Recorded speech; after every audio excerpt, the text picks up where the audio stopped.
एक गांव में सोनू और सुनीता नाम के भाई बहन रहा करते थे। जब छोटे थे तभी उनके माता पिता का देहांत हो गया था। तब से सोनू और सुनीता अनाथ की जिंदगी जी रहे थे। सोनू सुनीता का बहुत ख्याल रखता था। उनके माता पिता बहुत गरीब थे, इस कारण उनके पास घर नहीं था। सोनू अपनी बहन के साथ फुटपाथ पर रहा करता था। सोनू काम करके अपना और अपनी बहन का पेट भरा करता था। एक दिन सोनू गाड़ी साफ कर रहा था। तभी गाड़ी का मालिक, अरे ये कैसी गाड़ी साफ किया है तुमने, ऐसे गाड़ी साफ किया जाता है क्या? सोनू, मालिक मैं फिर से साफ कर देता हूँ, मुझे जल्दी जाना है। गाड़ी का मालिक, ये लो 2 रुपए। सोनू बोला, मालिक थोड़े ज्यादा मिल जाते तो अच्छा होता। गाड़ी का मालिक बोला, जैसा गाड़ी साफ किया है वैसा पैसा मिलेगा। ये कहकर गाड़ी का मालिक गाड़ी लेकर चला जाता है। सोनू बोला, मुझे दूसरा काम देखना पड़ेगा, नहीं तो हम दोनों भाई बहन भूखे मर जाएंगे। सोनू ने सोचा इससे काम नहीं चलेगा, कोई दूसरा काम देखना होगा। फिर वो दोनों एक होटल में काम मांगने जाते हैं, पर उस होटल का मालिक उनसे कहता है, अभी कोई काम नहीं है। हाँ, बर्तन मांजने का काम है, क्या तुम कर पाओगे?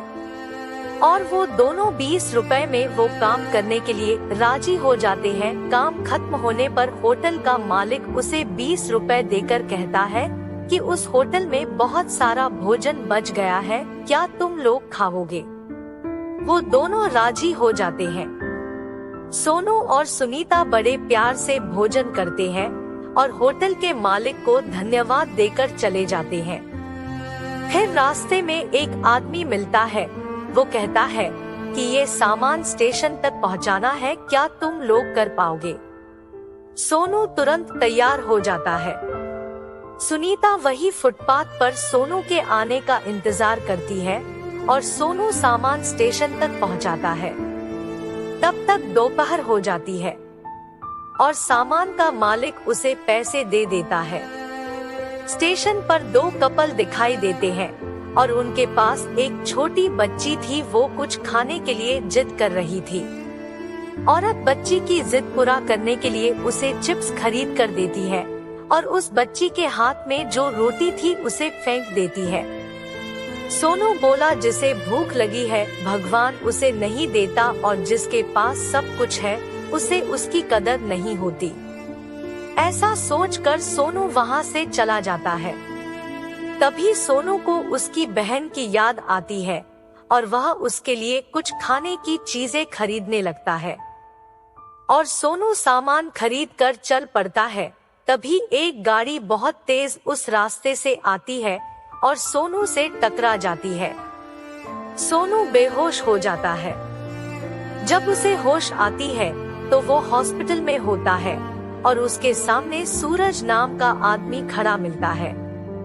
सोनू उस आदमी से पूछा कि मैं एक गाड़ी से टकराया, फिर मैं अस्पताल में कैसे आया? सूरज बोला, वो गाड़ी मेरी ही थी, मेरी वजह से आज तुम्हारा यह हाल हुआ है। तुम चिंता मत करो, मैं अस्पताल का बिल भर दूंगा। तभी सोनू ने देखा कि उसका पैर नहीं है। सूरज ने कहा कि अब वो बैसाखी से चल पाएगा, तो वह जोर जोर से रोने लगा। सूरज ने कहा कि चलो मैं तुम्हें तुम्हारे घर तक छोड़ देता हूँ। सोनू ने कहा। सोनू बोला, मेरा कोई घर नहीं है साहब। सूरज बोला, फिर तुम कहाँ रहते हो?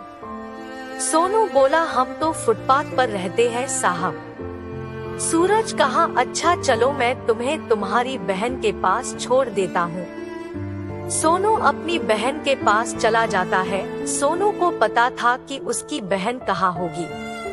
सोनू बोला, साहब आप मुझे मंदिर तक छोड़ दीजिए, मुझे पता है मेरी बहन मंदिर में होगी। सूरज वहाँ से चला जाता है। सुनीता सोनू को देखकर बहुत रोने लगती है। सुनीता बोली, भगवान ऐसा क्यों करता है? ऐसा कहकर सुनीता रोने लगती है। तभी सोनू सुनीता से कहता है, ऐसा कुछ नहीं है, भगवान के घर देर है अंधेर नहीं है। सुनीता और सोनू वहाँ कुछ खाना खाते हैं। सोनू अपनी बहन सुनीता से कहता है कि अब उससे कोई काम नहीं हो पाएगा। सोनू बोला, अब हम लोग मंदिर के बाहर भिख मांगा करेंगे, उससे गुजारा हो जाएगा। सुनीता बोली, ठीक है। अब सोनू और सुनीता मंदिर में उस रोज से भिख मांगते थे। अब ऐसे ही बहुत दिन बीत जाते हैं। कोई उन्हें पैसे देता था तो कोई उन्हें खाने की चीजें दिया करता था। अब ऐसे ही उन दोनों के दिन बीत रहे थे। तभी एक दिन एक आलीशान गाड़ी मंदिर के सामने आकर रुकी और उसमें से औरत बाहर आई। वो मंदिर में पूजा करने के लिए चली जाती है। थोड़ी देर बाद वो औरत मंदिर के बाहर आ जाती है। तभी उसकी नजरें सोनू और सुनीता पर पड़ती है।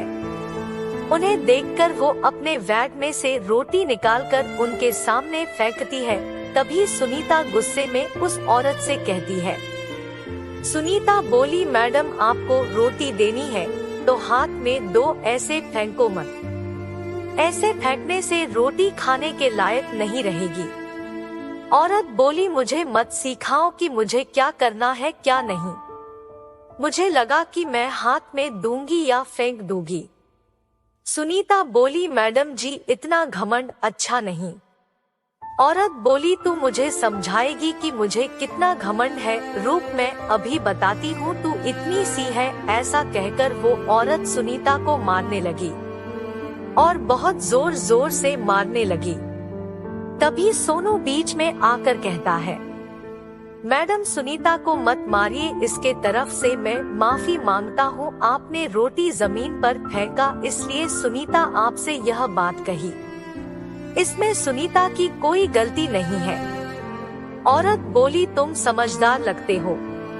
सोनू बोला, मैडम यही गाड़ी से मेरे पैर का एक्सीडेंट हुआ था और तब से मैं अपाहिज हूँ। यह सुनते ही मैडम बहुत दुखी हुई और कहने लगी, मेरे पति ने मुझे बताया था कि उनकी गाड़ी से किसी बच्चे का एक्सीडेंट हो गया है।